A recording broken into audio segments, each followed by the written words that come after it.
Wapiga kura milioni 37 waliosajiliwa nchini Tanzania wanatarajiwa kushiriki uchaguzi mkuu kuamua hatima taifa lao leo Jumatano, Oktoba 29. Ni siku ya uchaguzi nchini Tanzania ambapo zaidi ya wapiga kura milioni 37 waliosajiliwa wanapiga kura kuchagua viongozi wao wapya. Uchaguzi huu unaonekana kama mtihani muhimu kwa demokrasia ya taifa hilo. Utaamua rais, wabunge na madiwani wa serikali za mitaa. Rais Samia Suluhu Hassan anapoania muhula mwingine madarakani, wengi wanafuatilia kwa karibu kuona jinsi mchakato mzima utakavyofanyika. Wakati serikali na vyama vya siasa vinawahimiza wananchi kujitokeza kupiga kura, makundi mengine yanayojitambulisha kama wanaharakati yanahamasisha maandamano, wakisema ni njia ya kupaza sauti zao dhidi ya kile wanachokiona kama kukwama kwa mageuzi ya kisiasa. Sasa moja kwa moja naungana na mwandishi wa BBC Bosha Nyanje kufahamu kwa kina. Bosha, habari ya asubuhi, tuambie uko wapi na nini kinaendelea hivi sasa? Na habari za asubuhi ni salama kabisa, Master Faranga. Nilipo katika kituo cha Tabata Liwiti katika wilaya ya Ilala hapa jijini Dar es Salaam. Naam, nini kinaendelea hapa wakati huu? Kwa sasa kituo kipo kidogo kama mita 100 kutoka nilipo mimi, lakini kwa watu wengi nilopishana nao njiani kutoka huko nilikotoka kwenye vituo vya ndani mpaka kwenye kituo cha hapa barabarani, wengi ni watu waliovalia t-shirt meupe pamoja na suruali nyeusi chini, nikimaanisha hawa ni wasimamizi ama watu ambao wanahusika katika kufungua vituo hivi vya upigaji kura. Kwa hiyo wengi wao hapa wanatoka katika eneo hili la Tabata Liwiti ambapo sasa ni kituo kikuu cha wengi ambao wanasimamia uchaguzi huu wanatoka hapa wanakwenda kwenye vituo vya ndani vya mitaani, hicho ambacho kinaendelea sasa hivi. Wananchi kidogo umekuwa mdogo, wengi nilopishana nao barabarani wanaonekana kuwa ni watu ambao wanakwenda kufanya shughuli zao zingine za kawaida, huku vituo bado tulikuwa tunatarajia vifunguliwe majira ya saa 1 kamili asubuhi. Zoezi hili linatarajiwa kuanza rasmi muda gani na pengine vile muda wa kumalizika kwake unafahamika? Kwa mujibu wa sheria na taratibu za uchaguzi wa nchini Tanzania, zoezi hili linatarajiwa kuanza majira ya saa 1 kamili asubuhi na karibia kukamilika majira ya saa 12 jioni. Na swala la ulinzi lipo vipi, Bosha, katika eneo lilopo hapo Tabata na pengine yale ambayo umeyatembelea? Kwa maeneo ambayo nimepita asubuhi ya leo, maeneo mengi yanaonekana kuwa na askari ambao wanalinda pamoja na hawa maafisa sasa wa tume ya uchaguzi ambao wanakwenda kusimamia uchaguzi huu. Kwa swala la ulinzi, kwa sababu nimepita, kiukweli bado ulinzi ni salama na hakuna pengine mpaka sasa ripoti zozote za vurugu pengine ama hata chochote kibaya kutokea katika maeneo haya ambayo nimepita kwa leo. Kwa ufupi, Bosha, matokeo yanatarajiwa kutangazwa ndani ya muda gani?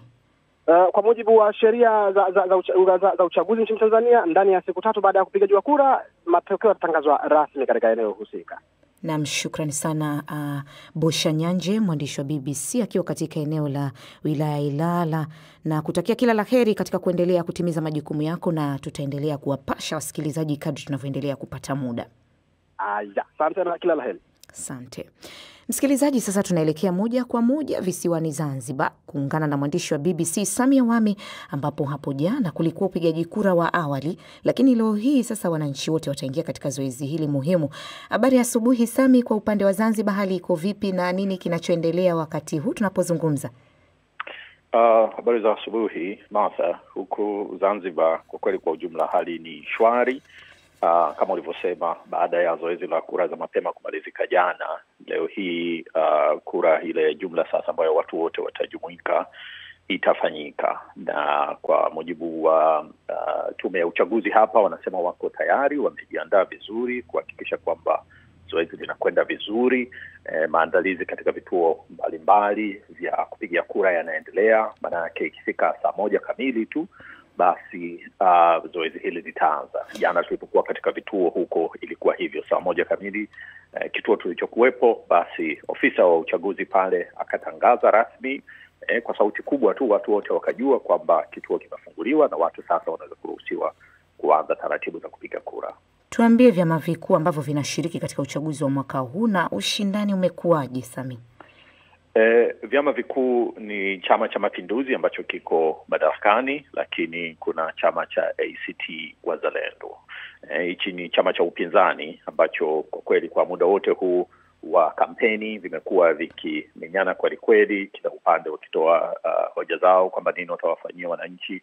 Vilishiriki kampeni za mwishoni mwa vyama vyote hizi, na nikaona mwamko wa wananchi, wafuasi wao wakihudhuria kusikiliza hizo. Nikazungumza na wengi, wanajiandaa kwa kweli, maana yake unaona wametumia siku zote hizo karibu 50 kutoa hoja zao, basi leo ndio siku yenyewe sasa ya kuchagua viongozi wao. Sami, kwa ulivyofuatilia, matokeo yanatarajiwa kutangazwa ndani ya muda gani? Matokeo yanatarajiwa kutangazwa kwa mujibu wa mkurugenzi. Wanataka kutangaza matokeo haya mapema iwezekanavyo. Anasema uchaguzi uliopita walitangaza ndani ya masaa 24. Anasema teknolojia imekuwa na sasa lengo lao ni kutangaza haraka iwezekanavyo, kwa sababu wanaamini mchakato wa uchaguzi utakwenda vizuri, hapatakuwa na matatizo yoyote, lakini yakitokea wanaweza kushughulikia haraka kama ambavyo tuliona jana walipokuwa na malalamiko kutoka upinzani, walishughulikia. Kwa hivyo ndani ya masaa haraka iwezekanavyo uchaguzi, tume imesema itatangaza matokeo ya uchaguzi. Naam, shukrani sana Sami Awami kutoka visiwani Zanzibar. Na msikilizaji, tusikie hisia za wananchi kutoka Dodoma, Tanzania. Mimi naitwa Juma Hamisi, nafikiri kwamba kupiga kura ni haki yangu, kwa hiyo ndio maana nimejitokeza mapema kabisa ili kwamba niwe wale watu wa awali kabisa, kituo kifunguliwe ile saa 1 kamili, niwe mtu wa kwanza ili kwamba nipate kutumia haki yangu ya kikatiba. Nianze tunakusema sijalala usiku kucha ili nije kuwahi kupiga kura. Nimefurahi sana, napenda kushiriki, nimehamasika. Kwa hiyo naomba Watanzania wote wahamasike. Kama mimi nimekuja saa 12 asubuhi, basi muda huko wasikose. Mimi kikubwa naomba tu Mungu atupe viongozi ambao wataleta amani nchini. Umeona, hilo ndio jambo kubwa kwangu. Niseme tu kwamba sina hofu kwa sababu rais ametuhakikishia tujitokeze, na naamini kabisa usalama upo. Namni wananchi wa Dodoma hao. Lakini je, uchaguzi wa mwaka huu utakumbukwaje? Nampisha mwenzangu Isabela Mwagodi ambaye anatupitisha katika matukio muhimu ya chaguzi mbalimbali za Tanzania tangu mwaka 1995. Je, historia itakumbukaje uchaguzi wa Tanzania wa mwaka 2025? Ule wa mwaka 1995 unakumbukwa kwa mbwembwe za wafuasi wa Augustine Mrema, mgombea urais huyu wa tiketi wa chama cha NCCR Mageuzi. Uchaguzi wa mwaka 2000 unakumbukwa kwa patashika nguo kuchanika, lakini kwa upande wa Zanzibar. Joto la uchaguzi huu lilianza uchaguzi uliopita wa mwaka 1995. Upinzani ukiongozwa na Maalim Seif Sharif Hamad wa chama cha CUF waliamini kwamba walikuwa wameshinda, ila waliambulia patupu. Sasa ulipofika uchaguzi wa mwaka 2000, walisema hawatakubali kudhulumiwa tena. Na kweli, baada ya uchaguzi, CUF ilipinga matokeo ya uchaguzi huu na kuipa muda serikali kuyatengua. Hata hivyo, serikali ilikataa kufanya hivyo. Wanachama wa CUF waliandamana barabarani na kauli mbiu ya jino kwa jino, huku ikiwahimiza vijana kuwa ngangari, yani wawe imara. Maandamano haya yakakutana na jeshi la polisi lilokuwa limejiandaa kuwakabili. Purukushani zilizofuata zilisababisha mauaji ya watu 35 kwa mujibu wa CUF, lakini serikali ilishikilia kwamba ni watu 21 tu waliouawa. Katika purukushani hiyo, baadhi walipata ulemavu, wengine walilazimika kutorokea mataifa mengine ili kunusuru maisha yao. Katika uchaguzi huu, Rais Benjamin William Mkapa alikuwa anagombea mhula wake wa pili. Miongo miwili baadaye, Mkapa akaja kuandika katika kitabu chake cha My Life, My Purpose kwamba mauaji haya ndiyo doa kubwa zaidi katika kipindi cha urais wake. Mwaka 2005, CCM ikapata sura mpya. Jakaya Mrisho Kikwete aliingia na kauli mbiu ari mpya, nguvu mpya, kasi mpya. Huu ni mmoja wa uchaguzi ambapo CCM ilishinda kwa ushindi mnono.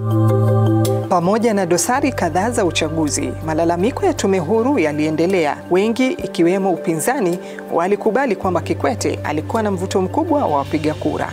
Hata hivyo, vyama vya upinzani pia vilikuwa vinaendelea kuimarika, na hili lilidhihirika wazi katika uchaguzi uliofuata wa mwaka 2010. Uchaguzi wa mwaka 2020, chama kikuu cha upinzani Chadema kilifanikiwa kumsimamisha mgombea urais Tundu Antipas Lissu. Mwanasiasa huyu machachari Lissu alikuwa amerejea nchini mahususi kushiriki uchaguzi huo baada ya kupokea matibabu Ubelgiji kutokana na kushambuliwa kwa takriban risasi 16 miaka mitatu kabla. Lissu aliwavutia wapiga kura wengi kwa uwezo wake wa kuchambua mambo na kufafanua masuala mtambuka kwa njia rahisi kabisa. Magufuli kwa upande mwingine alijigamba kwa kazi ya kujenga miundombinu na kuanzisha miradi mikubwa. Upinzani ulipitia wakati mgumu sana katika uchaguzi huu, ikiwa ni pamoja na mamia viongozi na wafuasi wao kuwekwa ndani kwa kesi zisizokuwa na dhamana. Wengine waliripotiwa kuuawa, huku wengine wakikimbia nchi kunusuru maisha yao. Lakini pamoja na misukosuko yote hii, upinzani ulishiriki na kuchangia katika kuleta ushindani mkubwa. Sasa imefika mwaka 2025, wapinzani wa uhakika wameinguliwa na CCM imebakia kutamba. Kwa mazingira haya, mgombea wa CCM Samia Suluhu Hassan anapambana na vyama vingine 17 ambavyo jumla ya kura walizozipata katika uchaguzi uliopita hazifiki hata 600,000. Hizo ni chini ya nusu ya kura ilizopata Chadema katika ushindani ambao wagombea wake walipita kila aina ya dhoruba katika kushiriki uchaguzi. Wakati mgombea wa Chadema alipata kura milioni 1,900,000 katika uchaguzi uliopita, mgombea kutoka chama cha Chauma wakati ule alipata takriban kura 32,000. Katika kipindi hiki cha uchaguzi huu, chama ambacho kinatarajiwa kutoa jasho chama tawala ni Chauma. Je, katika mazingira haya unadhania historia itakumbuka vipi uchaguzi huu wa mwaka 2025?